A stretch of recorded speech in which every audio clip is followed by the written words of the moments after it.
taxi driver in Hyderabad for over a decade, but he would never forget that night. It was past midnight, and he was about to call it a day when he saw her standing by the roadside, a young woman in a soaked white sari, her face partially obscured by wet strands of hair.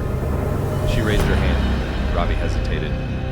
It was an isolated stretch of road, and the woman had no umbrella, no phone, nothing. But something about her made his stomach churn. "Where to, madam?" he asked as she slid into the back seat. She didn't answer immediately.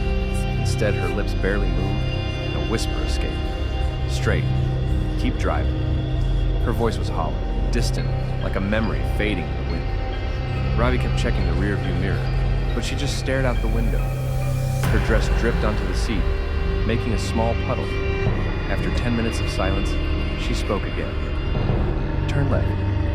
Ravi followed her directions, and they soon reached a lonely stretch of road, lined with old trees and broken streetlights.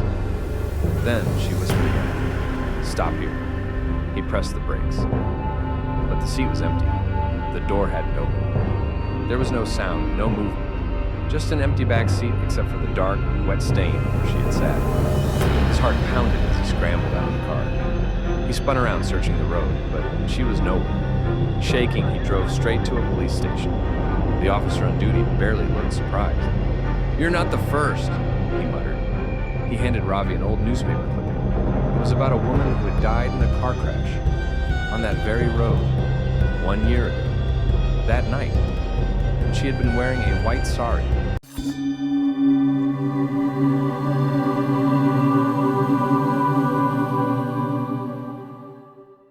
Rohit and Ananya had just moved into a charming old apartment in Bangalore. It was cheap, spacious, and oddly quiet, perfect for a young couple starting fresh. At first, the noises were faint, just a soft whispering in the walls at night. They dismissed it as the old pipes creaking, but every night it grew louder. Some nights, Rohit swore he could hear his own name in those whispers. One evening, as Ananya was cooking, she heard it too, a soft, muffled voice, coming from the kitchen wall. But when she pressed her ear, the whispering stopped. That night, the voices turned into screams.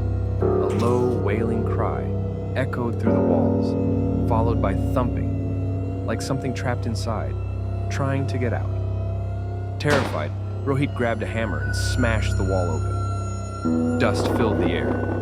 Something fell out of the broken plaster and rolled onto the floor. A tooth, then another, and another. Buried deep inside the wall was a row of human teeth, cemented into the old bricks. The whispering stopped.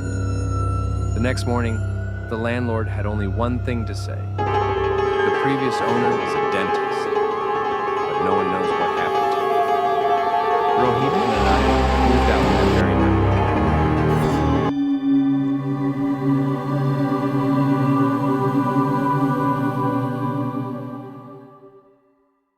Late at night, Shreya would often hear things move in her Mumbai apartment.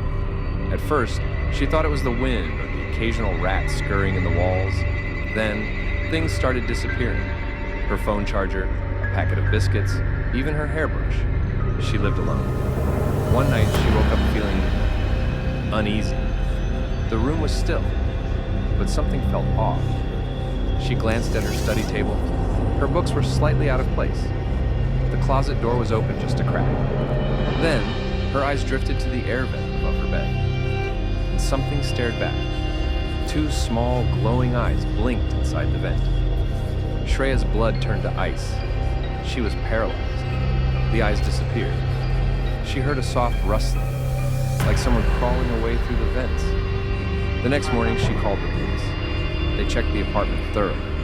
And inside the ventilation ducts, they found a thin mattress, half-eaten food, and a knife.